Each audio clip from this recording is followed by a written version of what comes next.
Hello दोस्तों, नमस्कार। I hope आप बहुत अच्छे होंगे, आपकी तैयारी बहुत अच्छी चल रही होगी। एक रिक्रूटमेंट निकल के आई है HPCL की तरफ से, हिंदुस्तान पेट्रोलियम कॉर्पोरेशन लिमिटेड। तो अपन नोटिफिकेशन को विस्तृत में डिस्कस करने से पहले अगर चैनल पर नए हैं तो चैनल को सब्सक्राइब और शेयर, और अच्छा लगता है तो लाइक ज़रूर कर देना। तो चलिए आगे बढ़ते हैं। इसमें HPCL में डिफरेंट वैकेंसी निकली हुई हैं अलग अलग ब्रांचेज के लिए, डिप्लोमा ग्रेजुएट्स के लिए।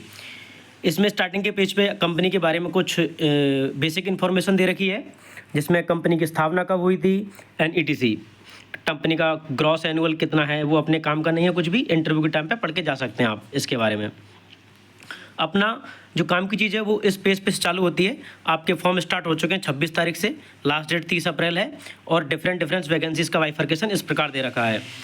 जूनियर एग्जीक्यूटिव मैकेनिकल में 11 वैकेंसी हैं, इलेक्ट्रिकल में 17 हैं, इंस्ट्रूमेंटेशन में 6 हैं, केमिकल में 1 है, और एग्जीक्यूटिव फायर एंड सेफ्टी में 28 हैं, जो कि बहुत सारे स्टूडेंटों ने फायर एंड सेफ्टी में डिप्लोमा कर रखा है, वो इस फॉर्म को जरूर भरें। साइड में राइट साइड में इसके एजुकेशन क्वालिफिकेशन दे रखी हैं। डिप्लोमा चाहिए 3 ईयर का, डिप्लोमा चाहिए 3 ईयर का, डिप्लोमा। और एग्जीक्यूटिव फायर वाले में any science graduate means BSc और BSc और जो भी BSc के साथ साइंस में कर रखा है, और डिप्लोमा चाहिए फायर एंड सेफ्टी में, जो अलग से होता है। ठीक है, तो आप फ्रेशर्स एलिजिबल हैं सारे। अब इसमें मेन बात आती है पैसा कितना मिलेगा सर। जो आपकी स्किल दिख रही है पैसे की, यहाँ पे ये जो स्किल होती है, मैंने कई बार वीडियो में बता चुका हूँ, 30,000 आपकी बेसिक पे रहेगी। अब इस पर TA DA HRA मिला के आपका इन्होंने CTC दे रखा है 10 लाख प्लस, मतलब 11 लाख के आसपास आपका CTC रहने वाला है, जो कि नीचे नोटिफिकेशन में दे भी रखा है। अब इन्होंने एक्सप्लेन भी कर दिया है कि अगर मैकेनिकल की वैकेंसी पर आप एलिजिबल मतलब अप्लाई करना चाहते हैं तो आप मैकेनिकल में डिप्लोमा होना चाहिए, इलेक्ट्रिकल में कर रखा है तो इलेक्ट्रिकल में होने चाहिए, और इंस्ट्रूमेंटेशन में कर रखा है तो आप इंस्ट्रूमेंटेशन में कर रखा है तो एलिजिबल है, इंस्ट्रूमेंटेशन एंड कंट्रोल में कर रखा है तब भी आप एलिजिबल हैं, और इंस्ट्रूमेंटेशन एंड इलेक्ट्रॉनिक्स इंजीनियरिंग में कर रखा है तब भी आप एलिजिबल हैं, और सिंपल इलेक्ट्रॉनिक्स में कर रखा है तब भी आप इस फॉर्म को भर सकते हैं, क्योंकि इक्विवेलेंट में वो भी एलिजिबल हो जाते हैं। केमिकल में केमिकल इंजीनियरिंग और केमिकल टेक्नोलॉजी दोनों एलिजिबल हैं। फायर सेफ्टी में basic science plus fire safety का डिप्लोमा चाहिए।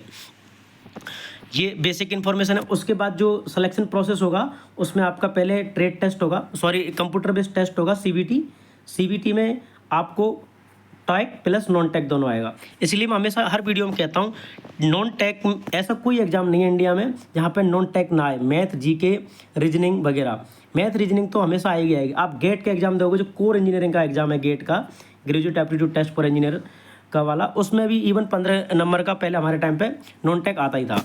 रेलवे JEE देख लो आप, रेलवे JEE का तो पूरा प्री पेपर नॉन टेक का ही होता है, तो नॉन टेक को आप अवॉइड नहीं कर सकते।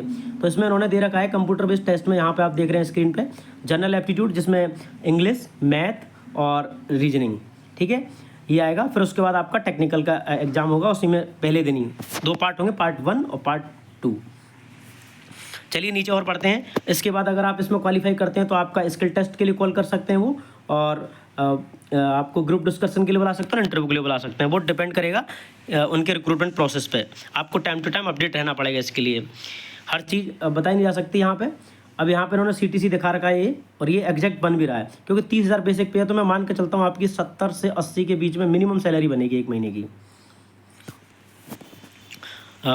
कॉस्ट टू कंपनी होता है CTC का, मतलब तो पूरी कॉस्ट दिखा देता है कि कंपनी इतना खर्चा करेगी इन पर। तो उसमें लमसम अगर 11 लाख का पैकेज है तो आपकी 90,000 सैलरी हो गई, 90,000 के में से और काट पीट के आपके 80,000 तो मान ही लो।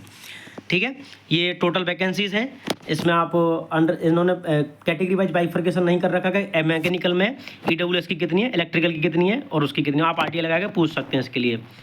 इस पेज पे फिर उसके बाद कुछ नहीं है, और इस पेज पे भी बेसिक इन्फॉर्मेशन है। आप नोटिफिकेशन ग्रुप में पढ़ लेना, व्हाट्सएप पे मैं व्हाट्सएप कर दूंगा, और व्हाट्सएप की लिंक में वीडियो के डिस्क्रिप्शन में डाल दूंगा।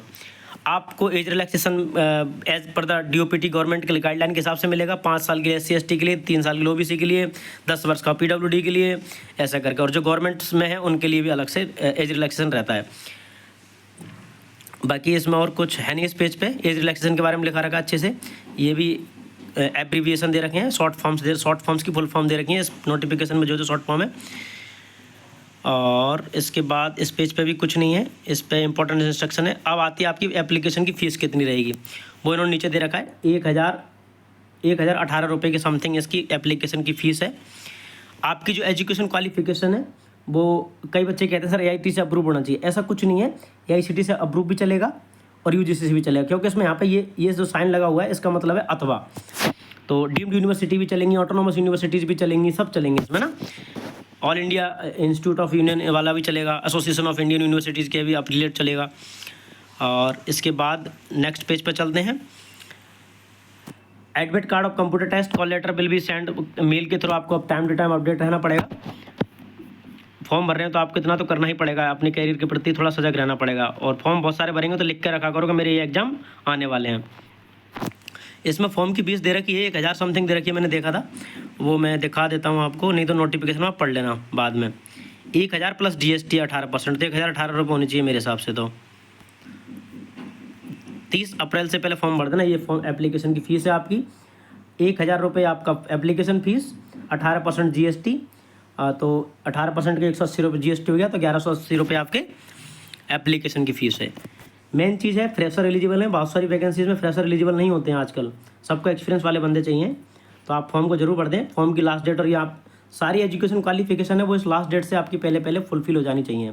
एज रिलैक्सेशन भी और एजुकेशन क्वालिफिकेशन भी, और आपकी कैटेगरी सर्टिफिकेट है वो भी इस टाइम से पहले आप इसको क्लेम करेंगे तो आपके पास होना चाहिए। उससे पहले अगर लेटेस्ट मांगेंगे तो अपन उस टाइम पे अपडेट वाला उनको प्रोवाइड करा देंगे, लेकिन उससे पहले तो बना होना चाहिए पुराना वाला। तो चलिए ऐसी मेहनत करते रहिए यार अच्छे से। चैनल अच्छा लगता है और इन्फॉर्मेटिव वीडियो लगती है तो चैनल को सब्सक्राइब और दोस्तों के साथ शेयर कर दिया करो। Thank you very much and good luck for upcoming exams.